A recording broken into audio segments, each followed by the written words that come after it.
வேதம் வாசிப்போம். தினம் ஒரு அதிகாரம். புதிய ஏற்பாடு. லூக்கா எழுதின சுவிசேஷம். அதிகாரம் 14. 1. ஒரு ஓய்வு நாளிலே பரிசேயரில் தலைவனாகிய ஒருவனுடைய வீட்டிலே அவர் போஜனம் பண்ணும்படிக்கு போயிருந்தார். அப்பொழுது நீர்க்கோவை வியாதியுள்ள ஒரு மனுஷன் அவருக்கு முன்பாக இருந்தான். என்ன செய்வாரோ என்று ஜனங்கள் அவர் மேல் நோக்கமாயிருந்தார்கள். இயேசு நியாயசாஸ்திரிகளையும் பரிசேயரையும் பார்த்து, ஓய்வு நாளிலே சொஸ்தமாக்குகிறது நியாயமா என்று கேட்டார். அதற்கு அவர்கள் பேசாமல் இருந்தார்கள். அப்பொழுது அவர் அவனை அழைத்து சொஸ்தமாக்கி அனுப்பிவிட்டு அவர்களை நோக்கி, உங்களில் ஒருவனுடைய கழுதையாவன எருதாவது ஓய்வு நாளில் துறவிலே விழுந்தால் அவன் அதை உடனே தூக்கிவிடானோ என்றார். அதற்கு உத்தரவு சொல்ல அவர்களால் கூடாமற் போயிற்று. 7. விருந்துக்கு அழைக்கப்பட்டவர்கள் பந்தியில் முதன்மையான இடங்களை தெரிந்து கொண்டதை அவர் பார்த்து அவர்களுக்கு ஒரு உவமையை சொன்னார். ஒருவனால் கல்யாணத்துக்கு நீ அழைக்கப்பட்டிருக்கும்போது பந்தியில் முதன்மையான இடத்தில் உட்காராதே. உன்னிலும் கனமுள்ளவன் ஒருவேளை அவனால் அழைக்கப்பட்டிருப்பான். அப்பொழுது உன்னையும் அவனையும் அழைத்தவன் வந்து, இவருக்கு இடம் கொடு என்பான். அப்பொழுது நீ வெட்கத்தோடே தாழ்ந்த இடத்திற்கு போக வேண்டியதாயிருக்கும். நீ அழைக்கப்பட்டிருக்கும்போது போய் தாழ்ந்த இடத்தில் உட்காரு. அப்பொழுது உன்னை அழைத்தவன் வந்து, சிநேகிதனே, உயர்ந்த இடத்தில் வாரும் என்று சொல்லும்போது உன்னுடனே கூட பந்தி இருக்கிறவர்களுக்கு முன்பாக உனக்கு கனம் உண்டாகும்.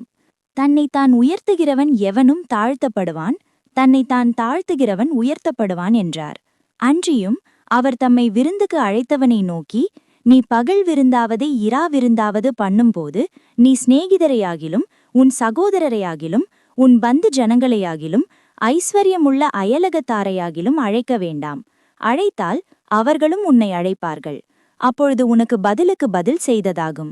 நீ விருந்து பண்ணும்போது ஏழைகளையும் ஊனரையும் சப்பானிகளையும் குருடரையும் அப்பொழுது நீ பாக்கியவானாயிருப்பாய். அவர்கள் உனக்கு பதில் செய்ய மாட்டார்கள். நீதிமான்களின் உயிர்த்தெழுதலில் உனக்கு பதில் செய்யப்படும் என்றார். அவரோடே கூட பந்தியிருந்தவர்களில் ஒருவன் இவைகளை கேட்டபொழுது அவரை நோக்கி, தேவனுடைய ராஜ்யத்தில் போஜனம் பண்ணுகிறவன் பாக்கியவான் என்றார். அதற்கு அவர், ஒரு மனுஷன் பெரிய விருந்தை ஆயத்தம் பண்ணி அநேகரை அழைப்பித்தான். விருந்து வேளையில் தன் ஊழியக்காரனை நோக்கி, நீ அழைக்கப்பட்டவர்களிடத்தில் போய், எல்லாம் ஆயத்தமாயிருக்கிறது, வாருங்கள் என்று சொல்லென்று அவனை அனுப்பினான். அவர்கள் எல்லாரும் போக்கு சொல்லத் தொடங்கினார்கள். ஒருவன், ஒரு வயலைக் கொண்டேன், நான் அகத்தியமாய்ப் போய் அதை பார்க்க வேண்டும், என்னை மன்னிக்கும்படி வேண்டிக் கொள்கிறேன் என்றான். வேறொருவன், 5 ஏர்மாடு கொண்டேன், அதை சோதித்துப் பார்க்கும்படி போகிறேன், என்னை மன்னிக்கும்படி வேண்டிக் கொள்கிறேன் என்றான். வேறொருவன், பெண்ணை விவாகம் பண்ணினேன், அதனால் நான் வரக்கூடாது என்றான். அந்த ஊழியக்காரன் வந்து இவைகளை தன் எஜமானுக்கு அறிவித்தான். அப்பொழுது வீட்டெஜமான் கோபமடைந்து தன் ஊழியக்காரனை நோக்கி, நீ பட்டணத்தின் தெருக்களிலும் வீதிகளிலும் சீக்கிரமாய்ப் போய் ஏழைகளையும் ஊனரையும் சப்பானிகளையும் குருடரையும் இங்கே கூட்டிக் கொண்டு வா என்றான். ஊழியக்காரன் அப்படியே செய்து, ஆண்டவரே, நீர் கட்டளையிட்டபடி செய்தாயிற்று, இன்னும் இடம் இருக்கிறது என்றான். அப்பொழுது எஜமான் ஊழியக்காரனை நோக்கி, நீ பெரு வழிகளிலும் வேலிகள் அருகிலும் போய் என் வீடு நிறையும்படியாக ஜனங்களை உள்ளே வரும்படி வருந்திக் கூட்டிக் கொண்டு வா.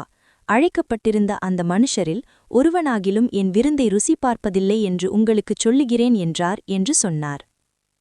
பின்பு அநேக ஜனங்கள் அவரோடே கூட பிரயாணமாய்ப் போகையில் அவர்களிடத்திலாய் அவர் திரும்பிப் பார்த்து, யாதொருவன் என்னிடத்தில் வந்து தன் தகப்பனையும் தாயையும் மனைவியையும் பிள்ளைகளையும் சகோதரனையும் சகோதரிகளையும் தன் ஜீவனையும் வெறுக்காவிட்டால் எனக்கு சீஷனாயிருக்க மாட்டான் என்றார்.